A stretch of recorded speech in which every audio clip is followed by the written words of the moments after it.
ठीक आ रहा है जी। बिल्कुल, इस वक्त हम दरिया सतलुज पर मल्लू शेखू के मुकाम पर मौजूद हैं, जहां आज सुबह सवेरे जो है एक अफसोसनाक वाक़या जो है वो पेश आया है, जिसके मुताबिक जो है 8 अफराद की लाशें जो है वो निकाल ली गई हैं। कश्ती उल्ट गई थी जिस पर कोई 35 के करीब अफराद जो हैं, मर्दो ख़वातीन बच्चे, एक फातह खानी के लिए आ रहे थे, जिसके बाद कश्ती उल्ट गई और 8 अफराद जो हैं उनकी डेड बॉडीज़ जो हैं वो निकाल ली गई हैं। इलाका की फ़िज़ा जो है इस वक्त बहुत अफसरदा है। इस वक्त हमारे साथ मेंबर कौमी असम्बली मियाँ मोहम्मद मोइन खान वट्टू और मेंबर सूबाई असम्बली मियाँ नूरुल अमीन नासर वट्टू मौजूद हैं। इनसे हम तफसीलात जानते हैं। जी मियाँ साहब, बताइएगा कि आपने यहाँ पर आकर रेस्क्यू ऑपरेशन का भी आगाज़ करवाया है और मियाँ साहब भी दिलचस्पी ले रहे थे, क्या कहेंगे आप इस बारे में, क्या इन्फॉर्मेशन है आपके पास? जी, सबसे पहली बात तो ये बड़ा एक अफसोसनाक वाक़या है, इसमें बड़े हम सब दुखी हैं। मैं और नूरुल अमीन जो यहाँ के एमपी हैं, वो भी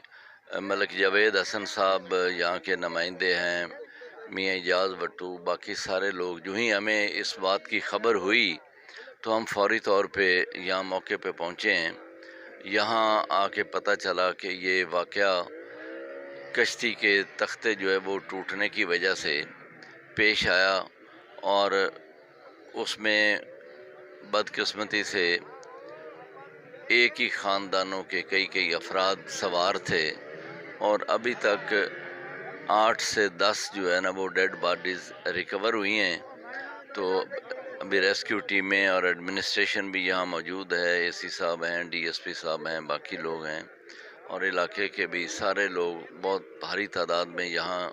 बताइएगा कि आप रेस्क्यू ऑपरेशन से मुतमिन हैं? रेस्क्यू ऑपरेशन की यहाँ जो पहुँचना है उनकी क्विक सर्विस से तो मैं मुतमिन हूँ, लेकिन उनके पास इस तरह के हादसात में इस्तेमाल किए जाने वाले जो चीज़ें होनी चाहिए वो नहीं हैं। मसलन इनके पास ऑक्सीजन गैस सिलेंडर होने चाहिए थे, इनके पास वो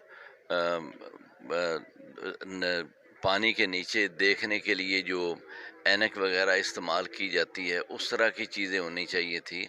अभी वो पानी के नीचे कोई बंदा नहीं जा पा रहा, ना रेस्क्यू वाला। जितने लोग अभी जितनी डेड बॉडीज़ मिली हैं वो प्राइवेट जो यहाँ के लोग थे उन्होंने ही जो स्विमिंग या तैराकी। जी नाज़रीन, आपने सुना कि मेंबर कौमी असम्बली मियाँ मोहम्मद मोइन खान वट्टू बता रहे हैं कि रेस्क्यू ऑपरेशन की कारकर्दगी से तो शक नहीं किया जा सकता, लेकिन उनके पास जो दौरे हादर के जदीद तकाज़ों के मुताबिक उनके पास सामान मुयसर नहीं है और रेस्क्यू 1122 वाले जो हैं अभी तक कोई एक डेड बॉडी भी रिकवर नहीं कर सके हैं। ये जितनी डेड बॉडीज़ रिकवर हुई हैं ये लोगों ने अपनी मदद आपके तहत रिकवर की हैं। उनका मुतालबा है कि हुकूमत वक़्त और डिस्ट्रिक्ट एडमिनिस्ट्रेशन जो है इस ऑपरेशन को तेज़ से तेज़ तर बनाने के लिए जो है वो जदीद मशीनरी यहाँ पर प्रोवाइड करे। जी।